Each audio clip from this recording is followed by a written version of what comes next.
Assalamualaikum warahmatullahi wabarakatuh. Innal hamdalillah nahmaduhu wa nasta'inuhu wa nastaghfiruh wa na'udzu billahi min shururi anfusina min sayyiati a'malina may yahdihillahu fala mudilla lahu wa may yudlilhu fala hadiya lahu. Asyhadu an la ilaha illallah wahdahu la syarika lahu wa asyhadu anna sayyidana wa nabiyyana Muhammadan abduhu wa rasuluh. Allahumma salli wa sallim wa barik ala sayyidina Muhammad wa ala alihi wa ashabihi ajma'in. Subhanaka la ilma lana illa ma 'allamtana innaka antal alimul hakim. Rabbi shrah li sadri wa yassir li amri wahlul 'uqdatam min lisani yafqahu qawli. Allahumma la sahla illa ma ja'altahu sahla wa anta taj'alul hazna was-sa'ba idza syi'ta sahla. Wala hawla wala quwwata illa billahil aliyyil azim, amma ba'd. Hadirin jemaah yang dirahmati Allah, alhamdulillah pada malam ni kita dapat bertemu. Tuan-tuan mau sihat noh? Alhamdulillah. Baik, kita berhenti di hadis yang kita masih lagi dalam babul mubadarah ilal khairi, bab pada menyatakan bersegera kepada kebaikan. Kita berhenti di situ. Jadi kita berhenti pada hadis yang ke-92.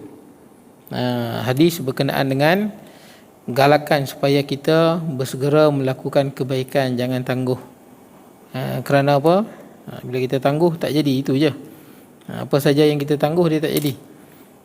Benda yang kita boleh laksanakan, benda tu 5 minit je, jangan tangguh. Kita boleh buat benda tu dalam 5 minit, buat terus.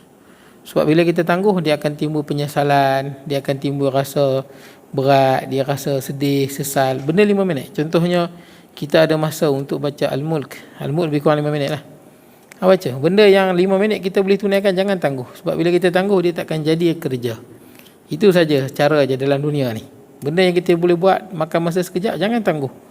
Bila kita tangguh, mula kita menyesal. Kita rasa menyesal, kita rasa stres sebab kita tak buat benda itu pada masa dia. Baik, jadi kita tengok hadis yang ke-92. Ani Zubair bin Adi qala ataina Anas bin Malik radhiyallahu anhu fashakawna ilaihi ma nalqa min al-Hajjaj faqala. Jadi hadis ni daripada Zubair bin Adi. Zubair bin Adi ni tabi'in, yakni orang-orang yang tak sempat bertemu dengan Nabi Muhammad sallallahu alaihi wasallam, tapi dia pun sempat bertemu dengan sahabat Nabi. Sahabat Nabi, orang yang sempat bertemu dengan Nabi dan beriman mati dalam Islam, tu sahabat Nabi. Tabi'in, dia lahir-lahir dia tak sempat bertemu dengan Nabi SAW. Dia sempat bertemu dengan sahabat Nabi. Mereka ni dapat didikan daripada sahabat Nabi radhiyallahu anhum ajma'in. Mereka ni sebaik kurun lah. Sebab Nabi pernah sebut khairul qurun qarni, sebaik-baik manusia adalah pada kurunku, yakni Nabi dengan para sahabat dia. Summa alladhina yalunahum, yakni sahabat dengan tabi'in. Summa alladhina yalunahum, tabi'in dengan tabi'in. Itulah sebaik-baik umat Nabi Muhammad sallallahu alaihi wasallam, sebaik-baik orang Islam. Setelah tu ramai yang mendakwa Islam tapi dia mengabaikan ajaran Islam. Lepas tu ada dah orang yang mendakwa Islam tapi dia tak mengamalkan ajaran Islam. Baik, kemudian jadi tabi'in ni bila ada masalah, macam zaman Nabi SAW, sahabat Nabi bila ada masalah rujuk kepada Nabi SAW, Nabi selesaikan. Tabi'in bila ada masalah, mereka nak rujuk Nabi, Nabi dah wafat, maka mereka akan rujuk kepada para sahabat Nabi SAW. Baik, jadi dia datang pada Anas bin Malik radhiyallahu anhu. Dia datang pada sahabat Nabi yang bernama Anas bin Malik. Anas bin Malik ni sahabat Nabi yang berkhidmat dengan Nabi selama 10 tahun. Bila Nabi SAW sampai di kota Madinah, mak dia Ummu Sulaim radhiyallahu anha bawa Anas bin Malik kepada Nabi SAW untuk khidmat pada Nabi. Tolong Nabi lah. Macam orang gaji, free je. Selama 10 tahun. Anas cukup suka. Sebab tu Anas ni antara sahabat Nabi yang banyak hafal hadis. Pasal apa? Pasal dia duduk dengan Nabi lama, 10 tahun. Duduk di rumah Nabi, tolong angkat barang, tolong ambil air wuduk, tolong macam ni, tolong macam-macam. Anas banyak menceritakan tentang akhlak Nabi, rupa Nabi, bentuk Nabi. Anas bin Malik, tangan Nabi macam mana, lembut dia. Sebab dia lama duduk dengan Nabi SAW, duduk serumah dengan Nabi. Baik, jadi dia berjumpa Anas bin Malik.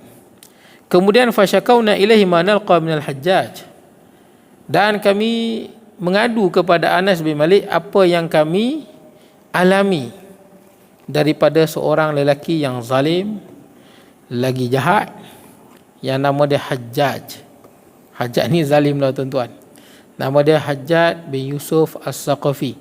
Dia ni daripada Bani Saqif. Saqif ni suku dia berada di Taif, dan dia panglima perang Bani Umayyah masa kerajaan Abdul Malik bin Marwan. Jadi dia ni gubernur yang sangat kejam, bengis dan zalim. Tapi dia hafal Quran. Hajjaj ni nak cakap pun susah tuan-tuan. Macam mana? Dia pelik tuan-tuan Hajjaj ni. Sebab tu dia ada sudut baik dia, ada sudut jahat dia. Yang baik tu baik sungguh, yang sudut jahat tu jahat sungguh. Hajjaj. Sama dengan seorang lagi, Mukhtar bin Ubaid As-Saqafi juga, Mukhtar bin Abi Ubaid. Mukhtar bin Abi Ubaid ni ada sudut baik dia, ada sudut jahat dia. Nabi dah sebut sebelum tu lah. Nabi kata daripada Bani Saqif ni akan keluar dua, Kadzab dengan Musbir.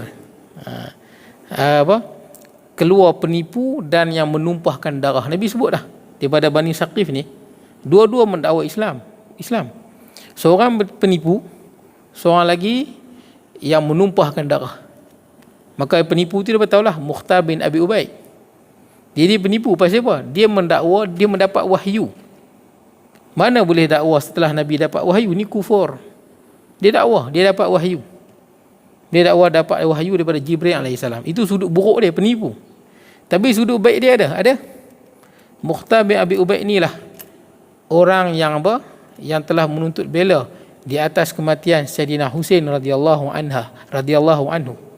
Sayyidina Husain bin Ali radhiyallahu anhuma. Sayyidina Husain kan mati dibunuh, dipotong kepala di Karbala. Siapa kepala dia? Ubaidullah bin Ziyad. Jahatlah Ubaidullah bin Ziyad ni. Ubaidullah bin Ziyad dengan tim dia telah bunuh Sayyidina Husain.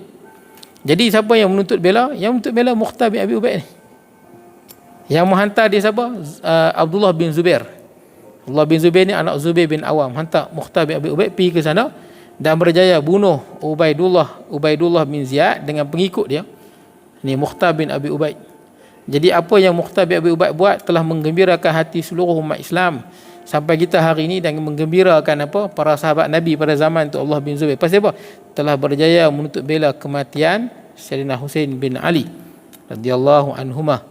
Jadi bagus apa yang dibuat tu tuan-tuan. Itu jasa yang besar Mukhtar bin Abi Ubaid. Tapi yang sedihnya tuan-tuan, hujung-hujung dia nak mati tu dia dakwa bukan-bukan. Dia dapat wahyu lah, Jibril datang kat dia lah, dia merapu-rapu, menipu, dan last sekali dia memberontak pula. Dia asalnya dia baik dengan Abdullah bin Zubair. Abdullah bin Zubair ni diiktiraf khalifah masa tu. Yang lawan itu dianggap memberontak lah, semua yang lawan dia. Jadi tuan-tuan, dia lawan dua-dua dengan dengan tim ni pun dia lawan, dengan tim Bani Umayyah pun dia lawan, dengan Abdullah bin Zubair pun dia lawan. Perang dan dia terbunuh. Mukhtar bin Abi Ubaid terbunuh. Jadi Nabi gelar dia penipu pasal dia mendakwa wahyu sampai pada dia. Sudut baik ada, tapi sudut sesat dia pun ada. Manusia tuan-tuan. Sebab tu kita bila menilai sesuatu kena adil tuan-tuan.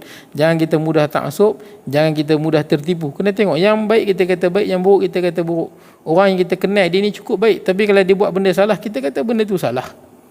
Orang yang kita kenal dia ni cukup teruk, huduh pangai dia. Tapi kalau dia buat benda baik, kita kena kata benda baik lah. Walaupun ada sudut banyak yang kita tak setuju. Itu manusia tuan-tuan. Kita jangan terpesona tuan-tuan. Begitulah. Yang seorang lagi ni, apa namanya sebut Hajjaj ni. Hajjaj ni lagi pelik. Nabi sebut dah dia ni musbir. Dia ni orang yang suka menumpahkan darah. Sangat kejam. Memang kejam sungguh. Tuan-tuan kalau baca Hajjaj kejam, Hajjaj memang kejam.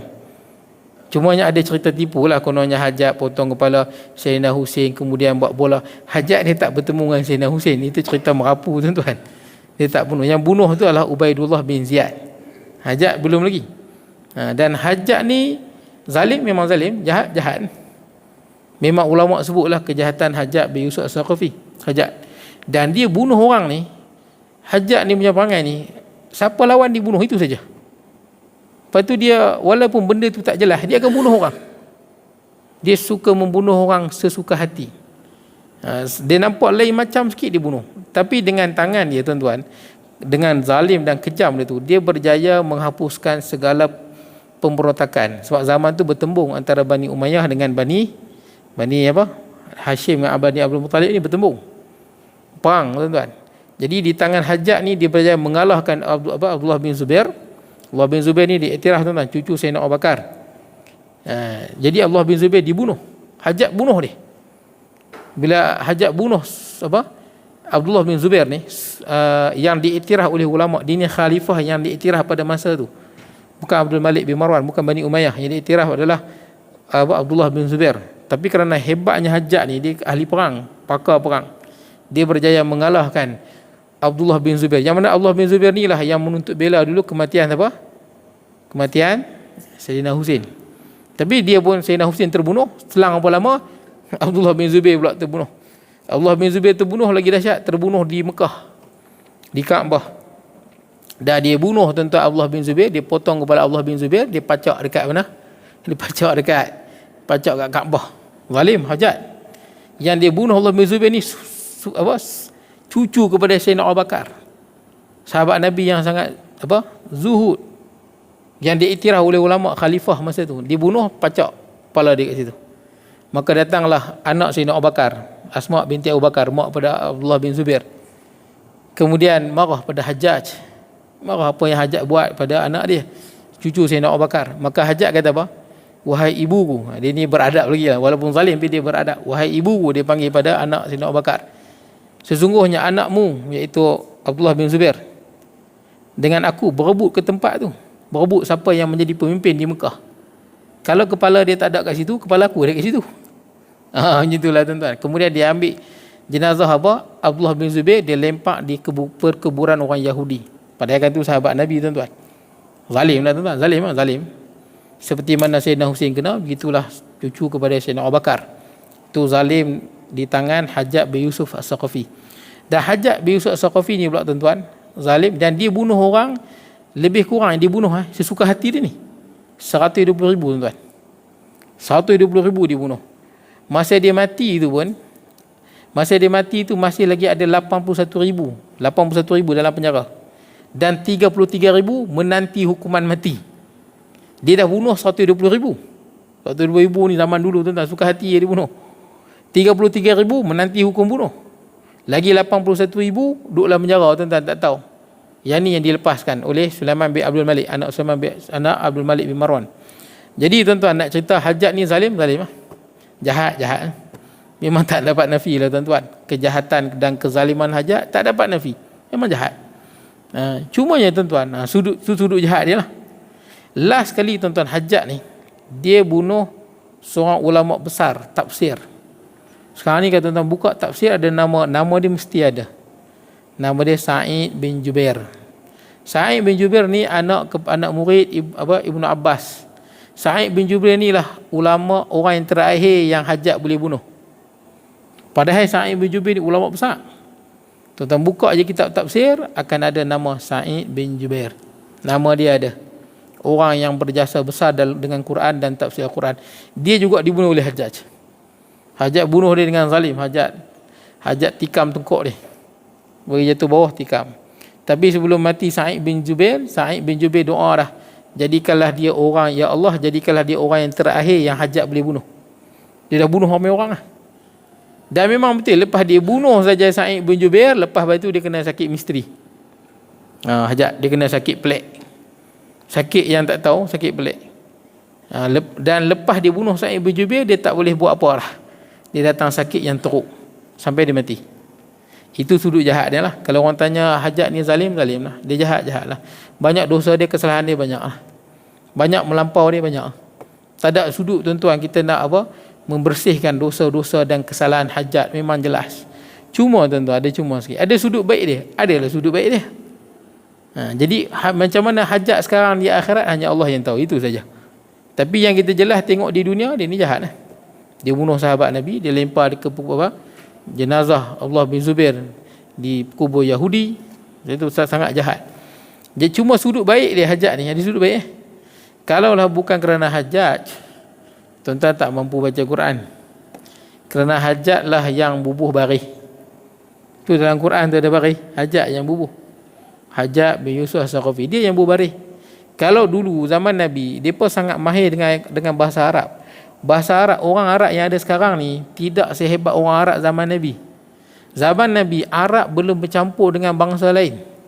Jadi mereka ni sangat hebat dengan bahasa. Sehingga kan mereka baca Quran tak perlu titik, tak perlu baris.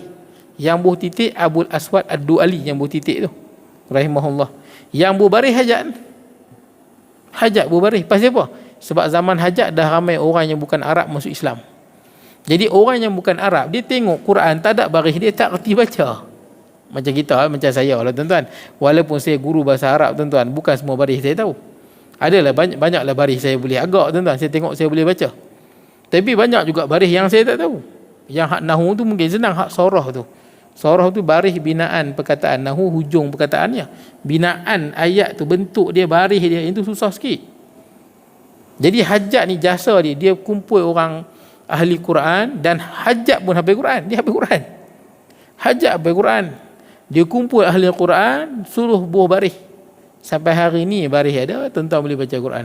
Hajat punya jasa. Dan Hajat bin Yusuf Saqafi ni pula, dia bila ada duit, dia akan bagi kepada mahat tahfiz. Tempat tahfiz orang hafal Quran.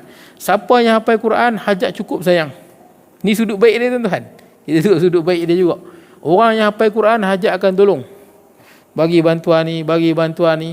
Dia akan buat madrasah-madrasah tempat orang hafal Quran. Yang ni dia akan support duit dia. Sehingga kan yang menakjubkan, masa dia meninggal dunia, Hajat ni tak ada harta. Padahal dia gubernur Baghdad tu di Iraq. Sepatutnya harta banyak. Harta dia waktu dia meninggal ada 300 dirham ya.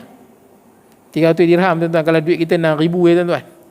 Patutnya pemimpin ni mana ada 6,000, mestilah juta-juta, betul tak tuan-tuan? Duit dia 100,000 dinar. 1,000 dinar pun jadi tuan-tuan. 1,000 dinar sama dengan sejuta. Kalau dia ada 100,000 dinar, dah 100 juta. Tapi dia ada 300 dirham saja. Ini benda yang menakjubkan tentang Hajat. Dia pun sampai orang pelik, mana harta dia? Rupanya harta dia wakaf habis. Dia buat wakaf sana, wakaf sini, wakaf sana, wakaf sini. Ada satu baju perang, adalah sikit dia punya apa? Satu masah Quran yang ditinggal. Yang lain semua dia wakaf. Ni sudut baik dia kita sebut lah. Dia ada pedang, ada baju besi. Dan dia ada 100 baju besi yang dia wakafkan. 100 baju besi dia wakafkan. Jadi tuan-tuan, tentang Hajat ni dia susah tuan-tuan kita nak sebut. Cuma hidup dia jahat. Itu dia sebut. Hidup dia jahat. Akhirat dia lagu mana? Hanya Allah yang tahu. Itu saja, hanya Allah yang tahu. Umar bin Abdul Aziz. Kita tahu Umar bin Abdul Aziz kan? Satu khalifah Bani Umayyah yang paling adil lah. Boleh dikatakan dia khalifah Bani Umayyah yang terbaik lah. Umar bin Abdul Aziz. Antara lepas Muawiyah tu boleh kata dia yang terbaik lah. Umar bin Abdul Aziz. Umar bin Abdul Aziz ni, dia bila dia sebut tentang apa? Dia sebut tentang Hajat bin Yusuf Saqafi. Dia kata apa? Hajat ni adu Allah. Hajat ni musuh Allah. Makna dia apa? Jahat sungguh.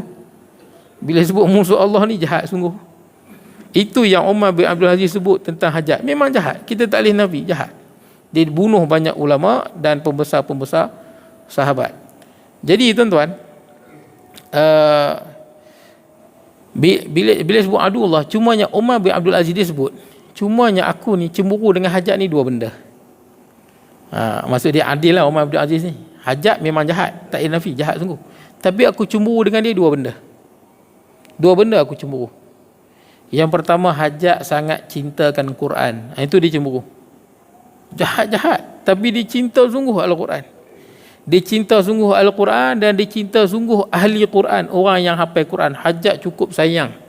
Habis harta dia bagi pada Quran, habis harta dia bagi pada orang hafal Quran. Sampai tuan-tuan boleh baca Quran sekarang pun jasa Hajat bin Yusuf Saqafi. Itu yang pertama, yang Umar bin Abdul Aziz rasa cemburu dengan dia. Yang kedua, dia kata cemburu Hajat ni, lepas dia bunuh siapa? Dia bunuh Sa'id bin Jubair kan, ulama besar. Lepas dia bunuh, dia sakit teruk. Masa dia sakit tu, dia berdoa pada Allah. Doa dia merayu supaya Allah ampunkan dia. Dia doa pada Allah. Doa dia ni, doa dia ni lah yang Umar bin Abdul Aziz cemburu dengan doa dia sebelum dia mati. Dia selalu berdoa, Allahumma ghafirli, ya Allah ampunlah dosaku. Fa innan nas yaz'umu annaka la taf'al. Sesungguhnya semua manusia telah beranggapan engkau takkan ampunkan aku. Itulah doa dia baca sebelum dia mati. Dia doa, ya Allah ampunlah dosaku.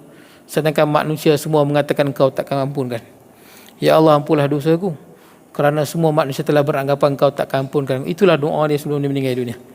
Jadi macam mana hajat di akhirat, hanya Allah yang tahu.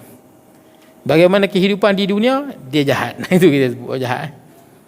Kejahatan dia sangat jahat. Dia ada jasa, adalah jasa.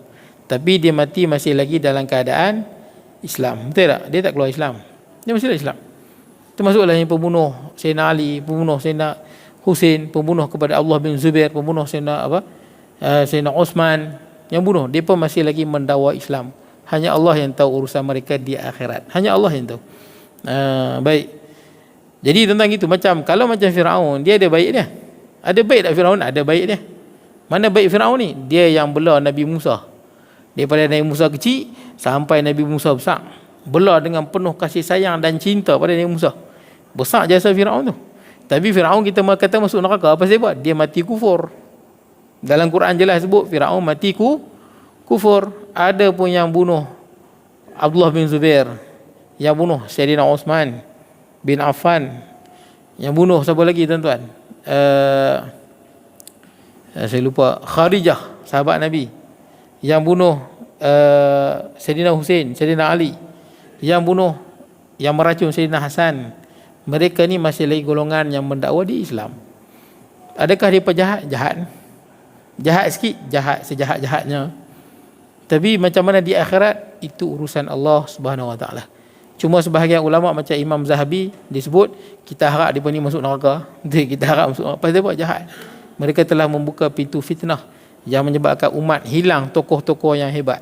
Gitu. Tapi ala kulli hal tuan-tuan, kita tidak berlebihan pada Allah Subhanahu Wa Taala. Boleh jadi Allah Ta'ala ampunkan, boleh jadi Allah Ta'ala azabkan. Itu urusan Allah Subhanahu Wa Ta'ala. Allah Ta'ala lebih mengetahui apa yang terkandung dalam dada-dada hambanya. Baik tuan-tuan, kemudian kita tengok, ini hajat, kita sebut hajat lah. Tapi kenapa dia mengadu pada hajat? Hajat jahat lah. Sebab tu bila hajat mati, banyak ulama sonok. Ibrahim Nakhai, ulama-ulama besar zaman tu sampai menangis-nangis kegembiraan telah meninggal pemimpin yang zalim. Hasan Al-Basri gembira, sangat zalim. Baik. Faqal, maka berkata, bila dia Anas bin Malik ada arah macam ni. Anas bin Malik ada arah pada zaman Hajjaj. Hajjaj ni dia bunuh sahabat, saya ingat tak ramai yang dibunuh. Yang jelasnya dibunuh Abdullah bin Zubair, itulah sepupu kepada cucu kepada Sayyidina Abu Bakar radhiyallahu an. Baik tuan-tuan, faqal, dia berkata, isbiru. Ini kata Anas bin Malik. Bila dia mengadu pada Anas bin Malik, jahatnya Hajjaj ni, suka bunuh orang sesuka hati. Isbiru, sabarlah. Nampak dia kata sabarlah. Anas bin Malik suruh sabar. Pasal apa? Fa innahu la ya'ti 'alaikum zamanun illa walladhi ba'dahu syarrun minhu hatta talqaw rabbakum. Sesungguhnya tidak akan datang kepada kamu satu zaman melainkan setelahnya lebih teruk daripadanya sehinggalah kamu bertemu dengan Tuhan kamu. Makna dia apa? Tidak ada datang satu zaman melainkan zaman yang datang tu lebih teruk pada zaman sebelum. Itulah tuan-tuan. Sampai bila? Sampailah kamu bertemu dengan Tuhan kamu. Dan kata Anas apa? Sami'tuhu min nabiyikum sallallahu alaihi wasallam. Aku dengar ni daripada Nabi kamu. Maksud dia zaman yang terbaik zaman Nabi SAW dengan para sahabat. Kemudian meninggal Nabi SAW, tinggal zaman sahabat. Dia dah kurang dah, pasal Nabi dah tak ada. Kemudian ada sahabat Nabi lagi ni, yang Nabi sebut sebagai amanatul linujum. Nabi sebut, sahabat aku lah penyelamat bagi langit. Jadi sahabat ni penyelamat bagi tabi'in.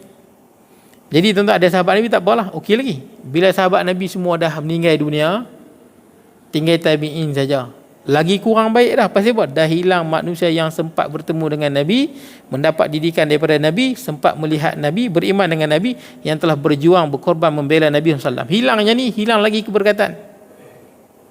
Tinggal tabi'in. Tabi'in okey lagi, tapi dah kurang. Bukan sebaik zaman Nabi, bukan sebaik zaman sahabat. Tabi'in okey lagi. Orang yang sempat bertemu dengan sahabat Nabi radhiyallahu anhum ajma'in. Bila habis semua tabi'in, datang zaman tabi'in, lagi kurang lagi. Dan makin kurang, makin ramai orang, akan ada orang Islam yang makin jahat. Setiap zaman tu tuan-tuan. Zaman Nabi, payah kita nak baca tuan-tuan sahabat-sahabat Nabi yang melakukan kesalahan. Payah tuan-tuan. Ada tapi tak banyak.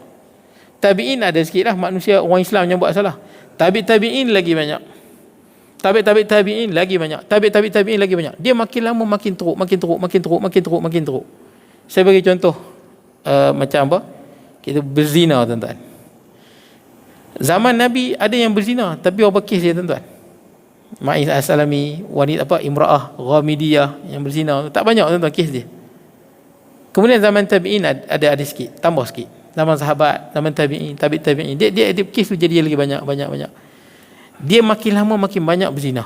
Makin banyak. Sampai Nabi SAW sebut, lama sekarang tuan-tuan jangan katalah berzina banyak mana, tuan-tuan. Anak luar nikah yang berdaftar pun ada 300,000. Ni dulu, tuan-tuan. Lah ni tak tahu. Anak luar nikah yang didaftarkan ada 300,000. Banyak tu. 300 ke lah ni dah berapa ratus ribu lah. 300,000 yang didaftarkan. Yang tak didaftarkan, tuan-tuan, masalah datang mana? Anak luar nikah ni, dia bin pada mak. Kalau ikut sebenarnya macam Nabi Isa kan, dia tak ada ayah, dia bin pada mak. Cuma kita di Malaysia kita tak bin pada mak, sebab kesian kat dia tak buat salah. Bila bin pada mak dia, orang tahu dia ni anak luar nikah. Jadi malu dia kan, jadi nak cuba tutup aib. Tu yang kata bin Abdullah dan sebagainya. Sepatutnya orang perempuan ni, sepatutnya bila dia dah mengandung, kahwin lah awal. Itu adaan kahwin sebelum cecah 4 bulan tu, kahwin lah, supaya boleh bin kepada bapak dia. Supaya dia, yang penting kalau ikut jabatan JPN berapa, 4 bulan setelah kahwin ke 6 bulan lah, 6 lah, 4 lah, 4. Dia sebab nak tutup aib, bukan pasal mak bapak tu. Kesian pada anak tu, anak yang nak dilahirkan tu kan, nanti kesian kat dia tak salah apa. Dan zaman sekarang kan orang tengok kat Menalan kan, apa nama lain, tengok kakak sulung nama lain bin, yang lain bin ni, nampak tak? Jadi nak jaga aib dia. Itu yang fatwa macam-macam fatwa, sebab nak menjaga kebajikan bagi anak tu. Sebab zaman sekarang ni semua orang tengok kat Menalan, orang akan pelik anak ada 5, kakak sulung bin Abdullah. Saya jumpa kes lagu tu. Kesian, tuan-tuan, kesian. Mak pak dia berzina dulu, dapat dia. Bila dapat dia tu, mungkin masa dia lahir tu tak cukup 4 bulan kot, lepas daripada tarikh pernikahan. Jadi tak boleh bin pada apa, tak boleh bin pada bapak dia. Jadi kena bin Abdullah. Yang adik dia pula 4 orang, semua bin bapak dia. Bapak dia benci dia, bapak dia buang dia. Ada saya jumpa, tuan-tuan. Kesian, tuan-tuan. Jadi dia duduk kat mana? Dia duduk dengan tok dia, tok dengan tok wan dia lah, belah dia. Kesian, hidup susah. Dia punya sedih, tuan. Dia tak malu cakap. Dia cakap, dia tahu tak patut betul ayah saya, padahal dia yang buat kerja tu. Pandai pula dia cakap. Dia bapak saya yang buat kerja tu. Nanti dia tak mau pula saya. Dia daripada benih ayah dia. Biar ayah dia tak mau pasal bin tu, ayah dia malu. Sebab tu dalam Islam dia tak bagi berzina. Bukan saja tak bagi, tuan-tuan. Memanglah kalau tuan-tuan fikir syok tak berzina, kira syok semua syok.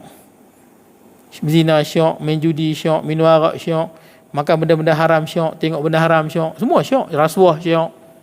Pasti kenapa tak bagi? Semua merosak, tuan-tuan. Rasuah, tuan-tuan. Orang yang rasuah, seronok tak?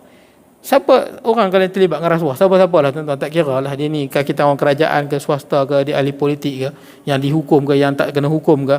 Kenapa rasuah tak boleh? Rasuah ni jahanam habis semua. Orang yang rasuah memang syok. Betul tak? Pasti apa syok? Senang dapat duit. Senang dapat duit. Dia dapat projek, orang lain minta nak projek tak? Betul tak? Bayar kat aku ni kan syok. Dia orang berkepentingan, dia pegang projek. Siapa nak bagi dia duit? Penting, tuan-tuan. Tuan-tuan kalau jadi orang yang berkepentingan, tuan-tuan orang yang boleh meluluskan projek, rasuah banyak. Berapa nak projek Nah, juta. Kita orang tu bayar kita sejuta. Syok Kita bagi dia projek. Apa masalah dia? Contohnya lah, projek dia buat apa? Projek dia buat jalan. Yang kerajaan peruntukkan tu cukup dah untuk apa? Untuk buat jalan tu dan keuntungan untuk dia lah. Tapi ingat, dia dah berpulak sejuta nak dapat projek tu. Dia nak sapu mana duit tu? Projek tu lah. Jalan yang patutnya tahan 10 tahun, pakai sat dah berlubang. Betul tak, tuan-tuan? Masjid, saya tak nak sebut masjid mana. Kalau dah elok piling dia, tuan-tuan, piling dah elok, semua dah elok, sebab dia arkitek ni, dia tahu. InsyaAllah okey. Tapi kalau lah ada rasuah, sebelum kontraktor tu nak dapat projek masjid tu, bayar lah, betul tak? Kawan ni minta, dia dah bayar duit dia. Bila dia nak sapu balik tu, duit projek tu lah. Sepatutnya dengan peruntukan tu, dia dah dapat keuntungan dan masjid ni dibina dengan sangat kukuh dan mantap. Tapi disebabkan dia kena rasuah sana sini, duk minta kat dia, duit dia keluar, dia kena ambil balik, betul tak? Dia akan kurangkan, piling masjid kena bagi kurang sikit, bata masjid kena kurang sikit, simen kena kurang sikit, betul tak? Simen kena kurang sikit, supaya apa? Supaya dia dapat balik duit dia tu. Ada masjid yang pakai sat dah tak boleh pakai, tuan-tuan. Masjid tu pernah masuk TV lagi, saya tak nak sebut masjid mana. Tak boleh pakai, tuan-tuan, runtuh habis. Runtuh, memanglah ni buang, kubah semua buang. Dia duduk runtuh, dia mendap. Dia dah datang dah bubur besi, besar besi tu, paling ke bumi, tak mau, dia mendap juga, mendap. Takut dia runtuh terus. Tanda apa semua elok lagi, tuan-tuan. Sian kita tengok, tuan-tuan, macam mana lah, tuan-tuan. Rasuah tak boleh. Orang yang rasuah syiok, tapi kesan dia jahanam. Orang yang mencuri seronok lah, betul tak kan? Orang beli mahal-mahal, hang pergi curi, betul tak? Curi sawit orang, syiok tak? Tanah tak ada pergi curi sawit orang. Hang curi seronok lah, tapi orang kena curi tu. Berzina, hang berzina syok lah. Benih hang tu lagu mana? Betul tak? Anak nak bin pada siapa? Rosak nasab. Kalaulah berzina ni dia benarkan, tuan-tuan, tak malu ke kita? Kita pun tak tahu bapa aku yang mana. Betul tak? Kita tak tahu. Bila tak tahu nasab, macam mana nak turun apa? Harta pusaka lagu mana? Jahanam, tuan-tuan. Tuan-tuan boleh tengok di barat macam mana masalah anak apa depa duk bergaduh, ni anak dia ke bukan anak dia, anak dia ke bukan anak dia. Duk berzina banyak, bebas. Sampai dia pun tak tahu mana tu anak dia ke bukan anak dia. Tuan-tuan, benda yang Islam larang ni tak bagi. Berjudi, tuan, berjudi. Tuan-tuan cuba tengok, ada satu orang Cina tu kan, apek Cina ulasan, bagus dia. Dia hatta dia orang Cina, dia bukan Islam, dia sebut judi ni memang tak elok bagi orang apa? Tak elok bagi orang manusia. Dia bukan Islam. Tapi dia sebut judi dengan arak, dia sebut. Dia peguam kan. Dia kata banyak kes dia jumpa nak bercerai pasal apa? Judi arak. Bila kalah judi, mabuk. Dah mabuk, pukul bini. Dia sendiri minta supaya diharamkan judi dan arak. Merosak kan. Dan itu bukan budaya masyarakat Cina, Hindu, bukan. Itu bukan budaya dia, bukan budaya agama dia. Benda budaya yang tak elok. Tuan-tuan, benda yang Islam larang ni memang tak elok pun. Benda yang Islam suruh ni memang elok pun. Begitu. Tak apalah, tuan-tuan. Jadi berzina macam tadi sebut tu, berzina lah ni. Kenapa saya kata masalah? Nabi kata berzina makin banyak. Akhir zaman nanti lagi banyak sampai tahap apa? Sampai tahap orang berzina di jalan-jalan. Nabi sebut berzina makin banyak. Nanti akhir zaman lah ni pun anak luar nikah dah ada 300,000 kalau tak silap saya. Ini dulu punya lah. Kenapa jadi masalah, tuan-tuan? Anak luar nikah ni, dia memang anak tak sah taraf ni. Dia sebenarnya dia anak bagi mak dia, betul tak? Dia tak ada kaitan dengan ayah biologi dia tu. Dia tak kahwin. Tak ada, bila disebabkan tak menikah, dia tak ada kaitan dengan ayah biologi dia tu lah, benih ayah dia, dia tak kahwin. Masalah dia tak mana, tuan-tuan? 3,000 anak luar nikah ni, dia biasanya duduk dengan mak dia, betul tak? Duduk dengan mak dia. Ayah dia tak tahu siapa. Ayah dia berzina, mak dia berzina dengan ramai orang, tak tahu siapa bapak dia. Jadi bila tak tahu siapa bapak dia, kadang-kadang sebahagian besar 300,000 ni mak dia belah. Dan kadang-kadang apa? Anak ni dia bagi kat orang. Itu paling banyak sekali. Yalah, dia dah tingkatan 4 dah dapat anak. Tingkatan 3 dah dapat anak. Tingkatan 5 dah dapat anak. Takkanlah keluarga dia nak bagi dia jaga. Nanti adik-beradik main, anak hang bila masa dia kahwin? Baru tingkatan 4 dah ada anak. Saya, anak murid saya dulu, saya ingat, di Parlimen Bukit Gantang. Sekolah Parlimen Bukit Gantang, Pek Untak. Bapak dia imam lagi, tuan-tuan. Budak dia lawa. Saya ada pusat pemulihan tu. Saya masuk, saya jumpa dia. Saya tak perasan dia kenal saya. Ustaz ajak saya dulu. Oh, anak imam. Bayangkan bila dia kata 5 dah dapat anak. Takkan dia nak balik belah anak dia kat rumah. Nanti orang akan tanya, sejak bila hang dapat cucu? Menantu pun tak ada lagi, dah ada cucu. Jadi pilihan yang ada, mereka akan serahkan anak itu kepada keluarga angkat. Tapi kena ingat, dan kebanyakannya keluarga mereka bila dah terpisah dengan mak mereka, terpisah selama-lamanya.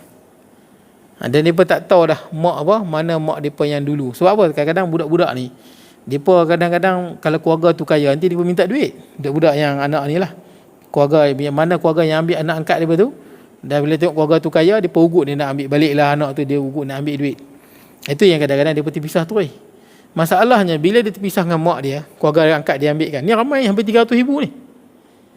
Nanti mak asal itu, yang berzina tu lah, bila dia dah kahwin, dia dapat anak.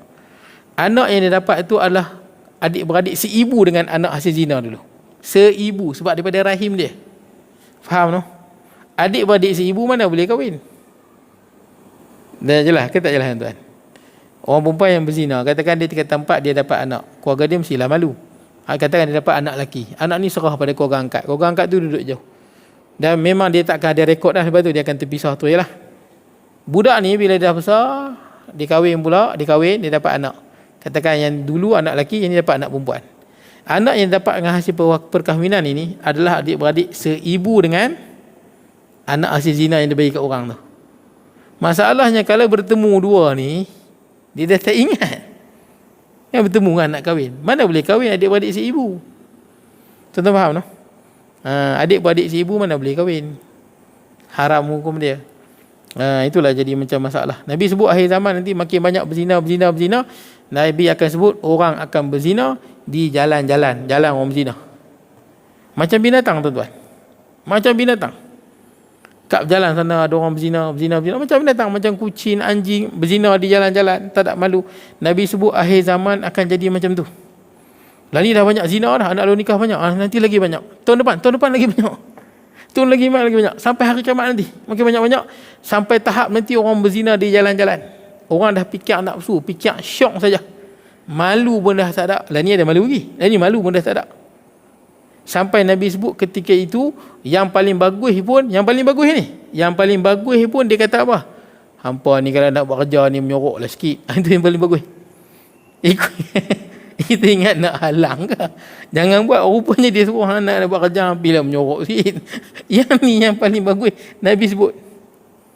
Lah ni tak sampai tahap tu. Akan datang. Ya, akan datang sampai macam tu. Malu dah tak ada. Saya nak ceritanya makin lama makin teruk. Manusia makin jauh pada agama. Manusia makin mengabaikan agama. Makin teruk. Sampailah kita bertemu dengan Allah Subhanahu Wa Taala. Begitulah manusia tuan-tuan. Cuma boleh tak kadang-kadang jadi dapat pemimpin yang baik? Boleh je. Ada ketika macam Islam ni kok mana pun dia takkan kalah. Walaupun manusia makin teruk, akan ada orang yang membela Islam, akan ada orang yang mengamalkan Islam. Nanti akan datang Imam Mahdi, akan datang Nabi Isa. Dia akan memenuhi bumi dengan keadilan dan dengan kebaikan. Lepas tu Nabi Isa pun meninggal dunia. Imam Mahdi meninggal dunia, Nabi Isa pun meninggal dunia.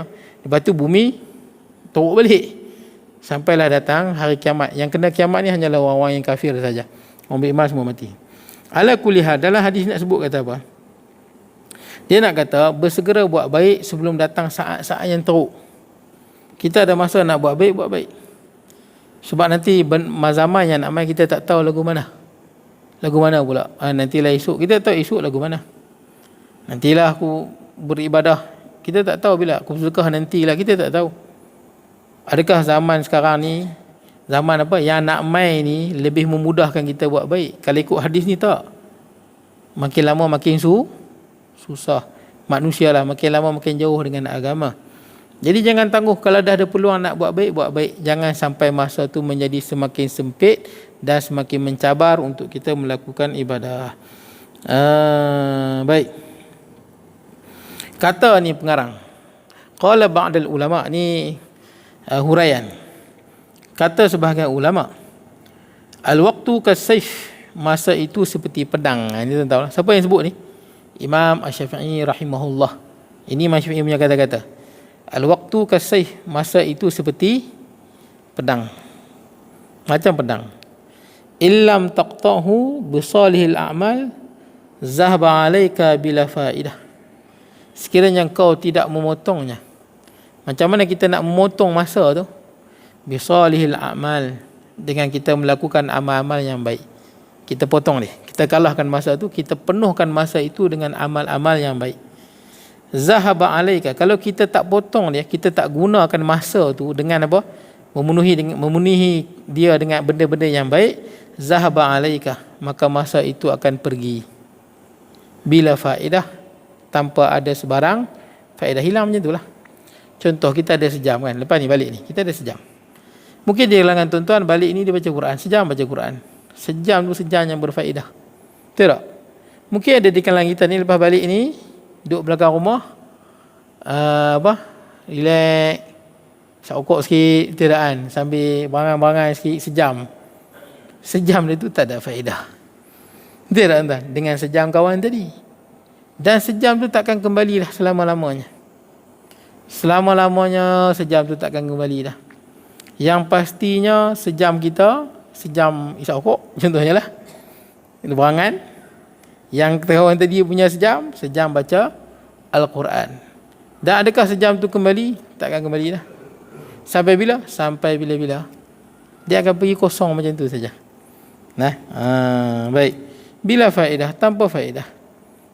Baik. Kemudian, fala rahata lil mu'min duna liqa' rabbih.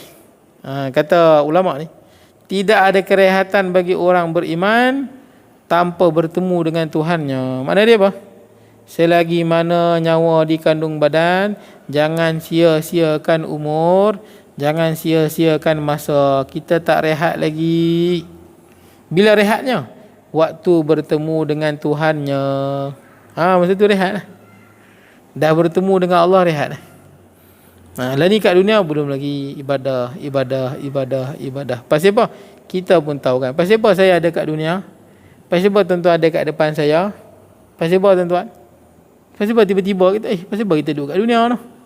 Pasal apa kita dijadikan? Apa tugas kita? Allah Ta'ala sebut lama dah. Wa ma khalaqtul jinna wal insa illa liya'budun. Selalu kita dengar Ustaz baca ayat ni. Tidak aku jadikan jin dan manusia melainkan untuk beribadah kepada aku. Saya ada kat dunia ni, tugas saya untuk beribadah pada Allah. Tuan-tuan yang ada kat dunia ni untuk beribadah pada Allah. Nampak tak? Ibadah ni jangan silap. Bukan sekadar semayang, bukan sekadar zikir, baca Quran, bukan sekadar mengaji. Termasuk juga ibadah mencari rezeki. Itu ibadah tuan-tuan. Memang Allah Ta'ala suruh kita cari rezeki. Dan cari rezeki itu mendapat pahala. Tak kira lah tuan-tuan kerja dengan kerajaan ke, kerja dengan swasta ke, kerja meniaga ke. Itu semua ibadah. Itu semua ibadah. Termasuk dalam ibadah. Baik, jadi segenap hidup kita ni ibadah selagi mana benda itu bermanfaat.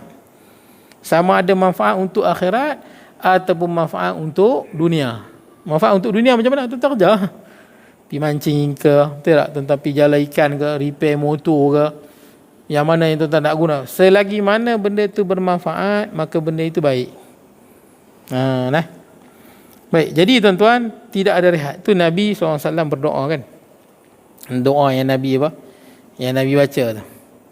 Apa dia?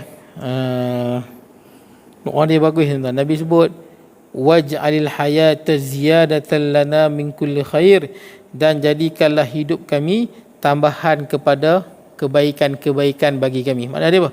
Jadikanlah hidup kita ni masa yang menambah pahala dan kebaikan bagi kita. Jangan kehidupan ni kehidupan yang sia-sia. Kemudian waj'al mauta rahatan lana min kulli syarr, dan jadikanlah kematian kami kerehatan daripada segala kejahatan. Bila kita rehat? Bila masuk kubur. Sebab tu tuan-tuan, bila tuan-tuan tengok ada sahabat kita yang kita tengok hantar ke kubur, dia dah rehat tuan-tuan. Dia rehat dah. Dia rehat daripada penatnya dunia tuan-tuan. Kita selalu tuan-tuan bila kita hantar kawan kita yang meninggal dunia, kesian tu. Muda-muda dah mati tu. Kita tak tahu yang kesian kat kita tuan-tuan sebenarnya. Pasal apa? Kita masih duduk di dunia. Dan dunia ni sangat mencabar. Tak? Hari ni kita ketawa, esok kita sedih. Hari ni kita di atas, esok kita di bawah. Hari ni kita gembira, esok kita kecewa. Hari ni kita ada segala-galanya, esok lusa kita kehilangan. Hari ni kita ada anak dan isteri. Ada ketika nanti isteri akan meninggalkan kita, anak akan meninggalkan kita. Hari ni kita bina rumah yang sangat cantik, satu hari rumah tu akan runtuh. Hari ni kita beli kereta baru, satu hari kereta tu dah buruk. Hari ni kita ada rupa yang okey, nanti makin lama kita dah tua. Hari ni kita sihat, nanti kita tua, lutut pun dah goyang. Hari lain ni kita okey, nanti mata pun dah tak nampak. Dunia tuan-tuan. Tuan-tuan akan merasai kehilangan. Itu dunia. Ada orang dia merasai kehilangan isteri dia, betul tak? Ada orang saya tengok, satu pakcik tu. Dulu dia okey, lepas kehilangan isteri dia, saya tengok dia kesian tuan-tuan. Hidup, Allah kesian. Yelah, dia hidup dah lama dengan bini dia. Dia bahagia. Tiba-tiba isteri dia meninggalkan dia. Nampak kesian tuan-tuan. Saya tengok dia kat kedai makan, kesian tengok. Macam tak terurus. Yelah, dia dah hidup mungkin dah 40 tahun, 50 tahun. Isteri dia lah yang meneman, tempat dia mengadu, sedih dan susah. Tidak kan? Tempat dia nak meluahkan perasaan. Yelah. Tuan-tuan ada isteri tu nikmat. Kalau tuan-tuan kaya pun tak ada bini, buat apa? Betul tak? Tuan-tuan ada Ferrari 10. Ferrari bukan boleh bercakap dengan tuan-tuan pun. Ferrari bukan boleh berkongsi masalah dengan tuan-tuan. Tuan-tuan nak tidur peluk Ferrari, pergi tengok Ferrari. Orang gila pun tak buat tuan-tuan. Tak, tuan-tuan ada kereta mahal, tuan-tuan ada benda, itu semua benda mati. Betul tak? Tuan-tuan tanah banyak. Tanah nak hiburkan tuan-tuan lagu mana? Tuan-tuan syok dengan tanah. Tanah boleh bercakap dengan tuan-tuan. Betul tak tuan-tuan? Tuan-tuan tanah 100 hektar, tanah tak ada apa. Harta ialah banyak, betul tuan, tapi tanah tak boleh hiburkan tuan-tuan. Tapi bila tuan-tuan ada isteri, tuan-tuan ada anak, dia boleh bercakap, boleh bermain, maka benda ni menghiburkan hati. Tiba-tiba isteri dia tak ada. Oh lain tuan-tuan hidup dia. Nampak macam tak terurus saya tengok. Jadi saya tengok satu video tu. Anak dia rakam bapak dia. Setelah mak dia tak ada. Nampak sedih semua bapak dia. Dia rakam pada jauh, dia share. Saya tengok lah. Nampaklah macam mana, yalah. Dah hidup 40 tahun, tiba-tiba bini dia tak ada. Betul tak kan? Dia nak cakap dengan siapa malam-malam. Dia nak berkongsi dengan siapa masalah. Tapi tuan-tuan akan rasai benda tu. Nampak macam mana tuan-tuan rasai? Itu dunia tuan-tuan. Tuan-tuan akan rasai kehilangan. Walaupun tuan-tuan tak mau. Benda tu jadi juga. Jangan pergi. Benda tu pergi juga. Sebab tu bila tuan-tuan bina rumah, tuan-tuan tahu bina rumah ni akan jadi buruk dan akan jadi usang. Berapa banyak kita lalu kat tepi jalan kan, tengok rumah-rumah yang dah usang. Betul tak? Usang. Tak tahulah, usang ni banyak sebab. Boleh jadi adik-beradik bergaduh. Betul tak kan? Bergaduh. Kawan ni nak duduk, semua nak duduk, bergaduh lah, ni tinggal macam tu ya. Sampailah runtuh rumah tu. Boleh jadi pasal saya bila lalu saya tengok rumah yang usang dan buruk tepi jalan, saya kena tahu. Saya terfikir bahawa rumah ni mula-mula dibina dulu sangat menggembirakan tuan dia. Dan saya tak tahu siapa tuan dia. Tidak tuan-tuan. Saya tengok rumah yang buruk dah runtuh. Rumah ni masa dibina dulu menghiburkan hati tuan dia. Dan saya tak tahu tuan dia. Mungkin dah ada lubang kubur mana saya tak tahu. Tapi sekarang ni rumah tu saya tengok depan mata saya, dia dah usang. Dan tuan-tuan saksikan ada rumah yang usang tapi mula-mula dibina sangat hebat, gagah, mengkagumkan, tapi lah ni dah tak ada apa. Itulah dunia tuan-tuan. Tuan-tuan selagi mana tuan-tuan duduk di dunia, maka tuan-tuan akan penat. Betul tak? Ni tuan-tuan okey lah malam ni nanti balik tidur, lapang. Esok kerja balik. Tak boleh tak kerja ke? Tak kerja nak macam makan apa? Dah kerja penat. Dah penat balik apa? Balik tidur. Esok kerja lagi. Macam tu lah hidup tuan-tuan. Penat balik tidur. Esok dapat duit. Dah dapat duit belanja habis. Dah habis rusing pula bila duk gaji nak dapat. Itulah dunia. Saya ingat Ustaz Ismail kamu sebut, dia kata dunia ni macam main bola. Main bola. Ustaz Ismail kamu sebut. Tengok orang main bola. Belum dapat bola tu, kejak separuh mati. Kejak sungguh ni. Sebelum separuh mati kejak bola tu. Bila dah dapat, sepak pula. Betul tak? Sepak pula. Dah sepak, kejak pula macam nak mati. Bila dah dapat, sepak lagi. Tuan-tuan hidup ni, kerja macam separuh nak mati, cari duit. Dah dapat duit buat apa? Perhabis pula. Dah perhabis, susah hati pula. Bila 25 hari bulan tu. Itulah hidup kita tuan-tuan. Penat, lelah, sakit tuan-tuan. Dia duduk pusing begitu tuan-tuan. Sebenarnya bila kita hantar orang yang, kalau orang tu baik, dia meninggal dunia, dia rehat. Dia pada dunia yang sangat masalah. Betul tak? Tentang hidup. Kan tak tahu. Kadang masalah kan. Kadang hari ni kita baik dengan bini kita. Nanti kita bergaduh dengan bini kita. Nanti kita bergaduh dengan anak tuan-tuan. Nanti bergaduh dengan adik-beradik. Nanti bergaduh dengan jiran. Nanti bergaduh dengan kawan-kawan. Nanti duit tak ada. Itulah perjalanan hidup kita. Syok lah saat. Betul tak? Hari ni beli kereta baru. Syok lah saat. Dah lama-lama, kereta baru pun kita dah rasa biasa. Betul tak? Mula-mula kahwin dulu. Syok lah. Betul tak? Orang puji lah. Wah bini hang. Bila dah lama-lama, bini pun dah makin tua. Betul tak kan? Hilang dah benda tu. Jadi nak ada apa dunia ni tuan-tuan? Baik. Jadi tuan-tuan, itu yang Nabi sebut. Orang yang mati ni, mustarihun wa mustarahun anhu. Orang yang mati. Nabi sebut. Orang yang mati yang pertama mustarihun, dia rehat. Kalau dia baik, jaga semayang, dia orang yang sabar dengan ketentuan Allah, taat pada Allah, dia mati, dia rehat. Bukan kesian kat dia, kesian kat kita. Bila kita tengok Allah, hang dah balik dah ke rahmat Allah. Baliklah ke tempat asal daripada dunia yang banyak masalah, sedih, susah dan sebagainya. Dia orang baik. Dia dah dapat nikmat dan dia pun tak teringin nak balik Betul tak tuan? Dia dah duduk tempat yang lebih bahagia. Satu lagi orang jahat. Kalau orang jahat mustarahun anhu. Bila dia mati, bukan dia berehat pasal dia nak kena balun dalam kubur ni. Dia mati dia nak kena balun pasal apa? Kat dunia dulu jahat. Dulu dia kaya, rumah besar pasal apa? Rasuah. Rasuah sana sini, pecah amanah sana sini, zalim sana sini. Orang lagu ni kita tengok hidup dia hebat lah. Rumah besar, hebat, nampak kaya. Dia nak mati nak kena balun kat dalam tu. Habis tu apa? Mustarahun. Orang rehat pada dia. Mana dia apa? Dia jahat. Bila dia mati, alhamdulillah mati dah tu. Nampak orang seronok dia mati. Yalah ada pun buat semua dunia hampir tak jahat. Ada banyak buat masalah, eloklah mati pun. Manusia rehat daripada dia. Dia nak kena balun dalam kubur. Macam tu. Jadi tuan-tuan ingat, kalau kita tengok orang yang meninggal dunia, kalau dia orang yang baik, alhamdulillah, dia dah kembali ke tempat asal dia. Itu lebih menggembira dan menenangkan hati dia. Tapi kalau dia orang yang jahat, nasib orang rehat pada dia lah. Dan dia akan bertemu dengan apa yang diusahakan kat dunia lah. Baik tuan-tuan. Habislah, akan datang kita akan sambung hadis yang ke-93 tuan-tuan. Akan datang kita sambung hadis yang ke-93. Saya mohon maaf kalau kurangan dan sebagainya. InsyaAllah kita bertemu pada masa akan datang. Qul qawli hadha wa astaghfirullahal azim li wa lakum sa'iril muslimina wal muslimat mu'minina wal mu'minat. Bismillahirrahmanirrahim. Allahumma ij'al jam'ana hadha jam'an tafarruqana ba'da tafarruqa ma'suma wa la taj'al minna shaqiyya wa la mahruman wa la matura wa sallallahu nabiyina Muhammad wa ala alihi wa sahbihi barik wa sallam. Alhamdulillahirabbil alamin.